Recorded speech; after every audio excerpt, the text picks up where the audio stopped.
Zee 24 तास एक पाऊल पुढे।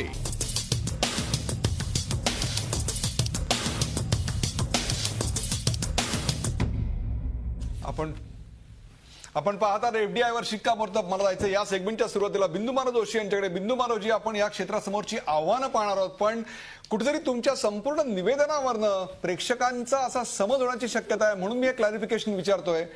कुठेतरी हा वाद स्वदेशी विरुद्ध विदेशी असा चाललेला आहे? नाही, बिलकुल नाही। हा स्वदेशी विरुद्ध विदेशी चाललेला नाही, परंतु या देशाबद्दल काही गोष्टींचा विचार तर केलाच पाहिजे। किरकोळ व्यापार जर तुम्ही उडवून लावला आणि एकदा चंचू प्रवेश केला तर पुढे काय होईल याची कल्पना आपल्याला दिसते आहे। परदेशातल्या अनेक गोष्टी आपण विकत घेतो, चायनाची खेळणी विकत घेतो, त्याला पण विरोध केला नाही। याला असा रंग देऊन हा स्वदेशी आणि विदेशी असा वाद उत्पन्न करून हा संधी साधूपणा करता उपयोगी नाही। व्यवहारात विचार करा। आत्ताच मी ऐकले सगळं, आत्ताच तुम्ही म्हणले की मॉल्समध्ये कोणीच जात नाही, बरोबर आहे ना? कारण मॉल्सचे फारच, पण आता जेव्हा किरकोळ व्यापार येतील त्या चौकात दुकान उघडतील, पैसे प्रचंड तिकडून येतील, त्यावेळेला काय होईल? आणि इथं सगळे समजदारीने धंदा चालू आहे।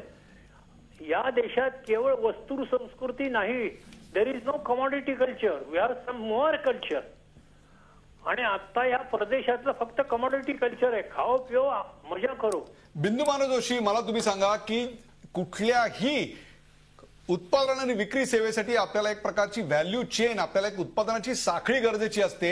म्हणजे शेतात पिकतो तो गहू असतो, त्या गव्हाला कोणीतरी शेतातनं बाहेर काढावं लागतं, त्याला साठवावं लागतं, ते साठवल्यानंतर त्यावर प्रक्रिया करावी लागते, ते प्रक्रिया केल्यानंतर ते विकायला यावं लागतं, विकायल्यानंतर आपल्या घरी यावं लागतं, घरी आल्यानंतर त्याचं दळण दळल्यावर त्याची पोळी होते आणि मग खऱ्या अर्थाने ती संपूर्ण व्हॅल्यू चेन आपल्याकडे येते। मला सांगा, याच्याकरता स्टोरेज आहे, ट्रान्सपोर्टेशन आहे, याच्याकरता क्वालिटी सीड्स आहे, त्याच्याकरता पावसाची अनियमितपणा आहे, त्याच्यावर मात करण्यासाठीची संपूर्ण एक योजना आहे। या सगळ्यासाठीचा खर्च करायला सरकारकडे पैसे नाहीत। अजूनही 60% लोक हे ऍग्रिकल्चरवर डिपेंडंट आहेत। या सगळ्या ऑर्गनाइज सेक्टरमध्ये येणारा जो पैसा आहे तो शेवटी रॉ मटेरियलसाठी म्हणून आपल्या ग्रामीण भारतातच जाणार। मग तुमचा विरोध काय ह्याला? नाही, याचा विरोध यासाठी आहे की या यंत्रणा आत्ताही चालू आहे ना, आणि सरकारच्या खजिन्यात भरपूर पैसा आहे, पण तो पैसा चैनीसाठी चाललेला आहे।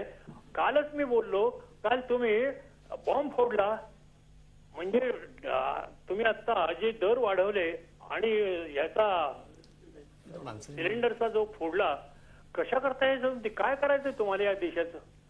या देशामध्ये आता जी रचना चालू आहे ना सर्व, आणि आता मंत्र्यांचे पगार कमी करा, दौरे कमी करा, पैसे करोडो रुपये खाऊन राहिले तुम्ही पैसे। बिंदू मानव जोशी, मंत्र्यांचे पगार आणि त्यांचे दौरे याचा खर्च आपल्या मूळ अर्थव्यवस्थेच्या 0.001% पण नाहीये। तुम्हाला जर खजिन्यात पैसा हवा असेल तर करा ना पैसा। प्रत्येक वेळेला ग्राहकांच्यावर का संकट आणताय? आणि खास करून आजचा मुद्दा असा आहे की पूर्वी याला विरोध केल्यानंतर 2 वर्ष जाऊ दिली तुम्ही, आणि आता पुन्हा तोच विषय आला। त्यावेळेला देशातल्या सर्वांनी, फार व्यापारी संघटनांनी देखील विरोध केला होता। जे कोणी आता इंडस्ट्रीच्या वतीने बोलले त्यांचं कौतुकच आहे, चांगलंच आहे। त्यांनी जरा या भावांपेठेतल्या, पुण्यातल्या आणि खेड्यापाड्यातल्या दुकानात जाऊन पाहावं काय स्थिती आहे ती, कसा व्यवहार चालतो, कसा व्यापार चालतो। कोणी तुमच्याकडे तक्रार घेऊन नाही आलं। बिंदू मानवजी, मी तुम्हाला चायना मधली एक आकडेवारी सांगतो। ही ऑफिशियल चायनाच्या सरकारनं पब्लिश केलेल्या वेबसाईटवरची आकडेवारी आहे। ती आकडेवारी असं सांगते, 2006 पासून आजपर्यंत the number of small outlets equivalent to kirana store, म्हणजे आपल्याकडे जी किराणा दुकानं म्हणतो त्यांची संख्या 20 लाखाहून जवळपास 2.5 कोटीवर गेली या सगळ्या काळामध्ये। आणि त्या ठिकाणी त्यांनी फॉरेन डायरेक्ट इन्व्हेस्टमेंट रिटेल सेक्टरमध्ये ओपन केलं होतं, तरी सुद्धा ही आकडेवारी वाढलेली आहे। मला सांगा, याला तुम्ही काय म्हणाल? आपण का घाबरतोय या सगळ्याला? आपण स्पर्धेला घाबरतोय का? प्रश्न घाबरण्याचा नाहीये, प्रश्न भविष्यात काय होईल त्याचा आहे। एवढा वेळ घेता येत नाही आपल्याला भविष्याचा, की ज्या वेळेला या बड्या कंपन्या उतरतात। मला सांगा, असं एखाद्या देशातलं उदाहरण सांगता येतं का तुम्हाला?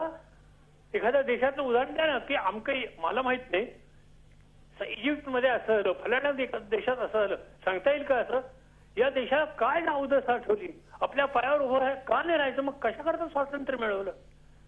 म्हणजे तुम्ही स्वदेशीचा आग्रह नव्हे, पण या देशामध्ये या ग्राहकांच्या हितासाठी मी जाहीरपणे सांगितलं होतं की उद्या जर मला कोणी सांगितलं की ती बस जळली तर तुम्हाला तांदूळ स्वस्त करून देऊ तर तांदूळ सोडून देऊ पण बस नाही जाणार.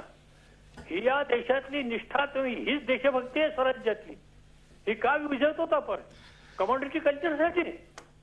बिंदुमाला जोशी, मी तुमच्याकडे येतोय. मला जायचंय नितीन पोद्दार यांच्याकडे. नितीननी मला सांगा, या संपूर्ण क्षेत्रासमोर किंवा या गुंतवणुकीसमोर प्रचंड मोठ्या प्रमाणावर आव्हानं आहेत. त्यातलं पहिलं आव्हान आहे तंत्रज्ञानाचं आणि दुसरं आव्हान आहे मनुष्यबळाचं. मला सांगा, तंत्रज्ञान आणि मनुष्यबळाचं आव्हान ही गुंतवणूक कशी पेलणार आहे? पहिली गोष्ट म्हणजे जस्ट टू आन्सर विज माधव जोशींचा एक प्रश्न त्यांनी सांगितला की आमच्या ग्राहकांचा आणि छोट्या दुकानवाल्यांचा एक संबंध आहे, प्रेमाचा संबंध आहे, विश्वासाचा संबंध आहे. विश्वासाचा संबंध जो आहे तो कंटिन्यू राहणार आहे. हाव इज इट वॉलमार्ट आल्यामुळे किंवा कार्फूर आल्यामुळे या छोट्या दुकानदाराचा संबंध कसा तुटणार आहे याचं मला काय म्हणजे गणित समजलेलं नाही. इनफॅक्ट त्यांना बोलू द्यात. बुंदीनंतर बोला. मुद्दार ऐकतो मी तुमचं. आता खेळणी क्षेत्रामध्ये चीनचा किती हस्तक्षेप झाला किंवा चीनची किती कमॉडिटी आल्या पाहिलं तुम्ही. तंत्रज्ञान आहे, सगळं आहे. काय परिणाम झाला त्याचा? मुंबईला कुठल्याही दुकानात जा ना, हे बारीक गोष्ट आहे. ती काही एवढी लांबवर परिणाम करणारी नाही. ज्यावेळेला एवढी परिणाम करणारी गोष्ट येईल तेव्हा भविष्यात काय होईल? उद्धार जमिनीवरून विचार करा. नाही, पण मला असं वाटतं याचं उत्तर याच्यामध्ये आहे की आपल्याला ग्राहकांना एज्युकेट करावं लागणार आहे. आपण कुठेतरी ग्राहकांना एज्युकेट करण्यामध्ये कमी पडू. मग मला असं वाटतं की we must educate our consumers. तुमच्यासारख्या ग्राहक पंचायतीने कन्झ्युमरला सांगायला पाहिजे की नाही, तुमचे छोटे व्यापारी जे आहेत त्याचं विश्वासाचं नातं आहे, ते आपल्या जास्त जवळचे आहे. If you educate the customers they will not go to retail the mall. प्रश्न ग्राहकांना पहिल्यांदा देशभक्ती शिकवतो. या देशाला माझी बांधिलकी आहे, बाकी मी कोणालाही मानत नाही, देशाला फक्त मानतो. देशासाठी मी काही करीन. ही बांधिलकी उत्पन्न केल्याशिवाय देशच वरायणार नाही. बिंदुमाला जोशी, मला सांगा, या क्षेत्रामध्ये जेव्हा कॉर्पोरेट इन्व्हेस्टमेंट आल्या, भारतीयांच्या मोठ्या कंपन्यांच्या इन्व्हेस्टमेंट आल्या, तेव्हा याला विरोध झाला नाही. मग फॉरेन डायरेक्ट इन्व्हेस्टमेंट आल्या, त्याला आपण विरोध का करतोय? किरकोळ व्यापार याचा प्रश्न आहे. किरकोळ व्यापारामध्ये तुम्ही हस्तक्षेप करू नका. झी 24 तास, एक पाऊल पुढे.